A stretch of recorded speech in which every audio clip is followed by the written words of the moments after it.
Габдулла Тукай исемендәге Татар дәүләт филармониясында Илһам Шакиров исемендәге Республика премиясына багышланган барлау концерты узды. Премия 2021 елның 15 февралендә 3 номинациядә биреләчәк. Бу хатын-кыз тавышы, ир-ат тавышы, халыкчан җырчы. Гаризалар 15 ноябрьгә кадәр кабул ителә. Барлау концертында татар эстрадасының күренекле җырчылары катнашты һәм аларның күбесе Илһам Шакиров исемендәге премияга дәгъва кыла. Әлеге концерт премияны җанландырып җибәрүнең бер ысулы дип билгеләп үтте Татар дәүләт филармониясе директоры Кадыйм Нуруллин. Бу Татарстанда, татар эстрада тарихында беренче тапкыр булдырылган премия. Татар эстрадасында хәзергә кадәр дәүләт премиясе юк иде.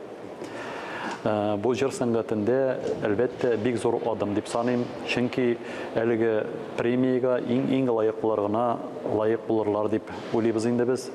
Һәм бу безгә әлбәттә маяк булып торачак. Бу әлеге концерт ул әлеге премияны бер җанландырып җибәрүнең бер ысулы гына.